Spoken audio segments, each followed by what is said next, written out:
Here I'm going to disassemble a Doug Ritter design Benchmade Griptillian. Now I've never really, this is the first Axis lock I've ever actually played with. I've never taken one apart. I know that the spring mechanism is kind of tricky, so I do totally expect springs to fly and poke me in the eye and all that stuff. But let's pull her apart, see what she ticks inside. So that was a T9-ish. Although I think it's a T10 supposed to be. This is a T7.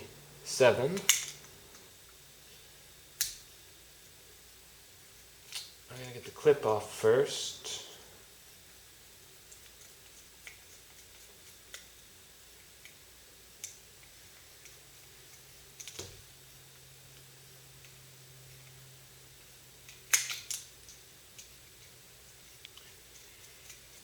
This thing's going to be fun to make handles for. I know it's a very popular knife, and these plastic handles are a joke. I mean, for the price point, I shouldn't complain, but the blade is awesome. You can make a really nice knife out of this. Just put some wicked handles on it. And that's what I'm working on. I'm not the first guy in the world to do this, but so what?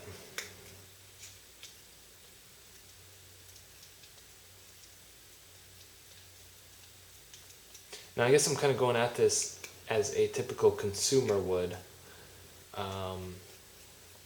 as far as taking it apart. Like, I don't know how it ticks inside, so I'm just sort of taking apart every screw.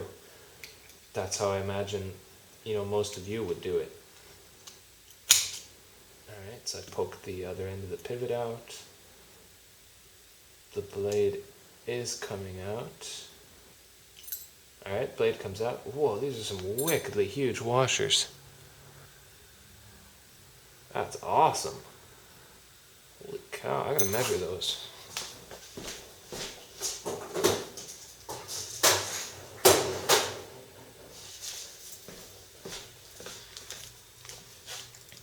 For reference,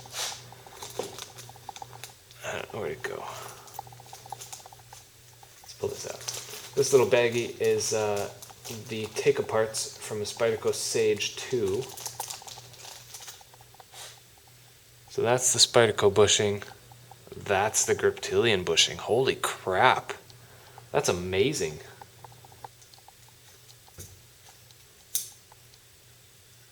On Major OD 0.6 inch. Let's get this straight for you. And ID 0.227-ish. And thickness 25 thou. Alright, so I got that out. Let's get these two out.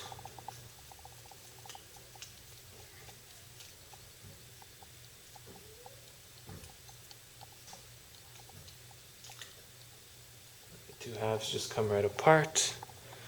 As you can see, there's little brass threaded things in there.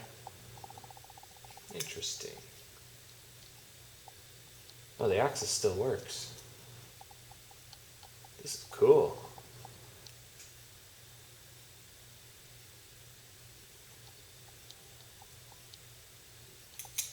Let's get this other one off. I mean, so far no big deal. But once I get this one out,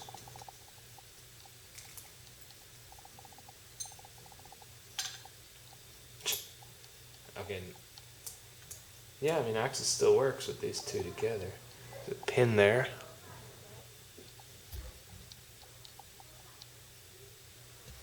And I wonder if you just leave this alone. If it's easy to put back together.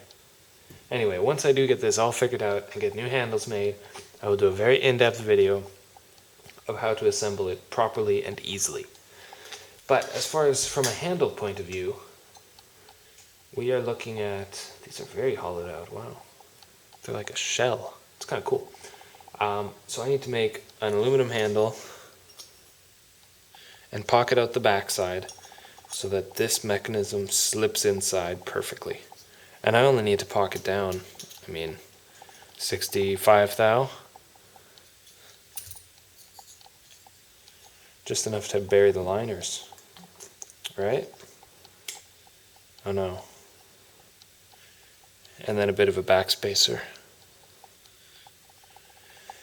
Or something, I'll come up with something neat.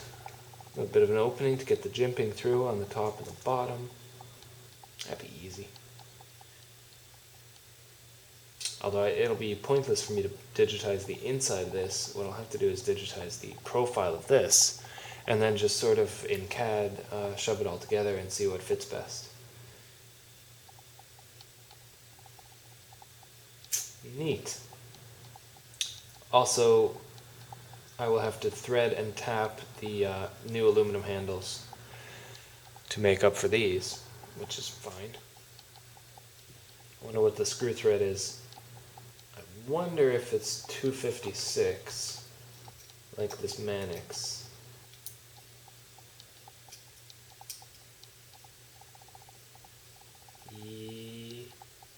Yep, 256. Most definitely. So that's good, because I bought a 256 tap. That's awesome.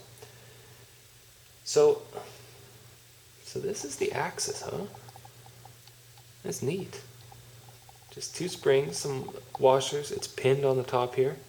I bet you it comes apart if you press it apart, or the backside sure does. Oh, you got to, I don't know.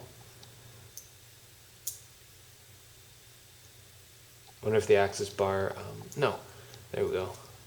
See, if you put it into the lower position, then it's got a big recess where the Axis bar can come out.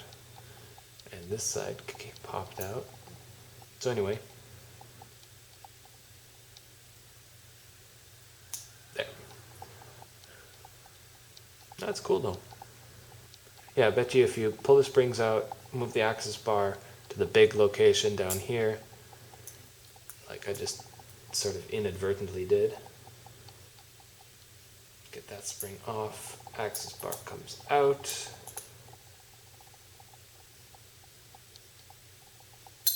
And then you're just left with this guy. There, now it comes apart easy. Well, would you look at that? So all I have to do is get these to hide inside of this. You know, obviously, in the shape of this. Cool. Well, I'll get working on that.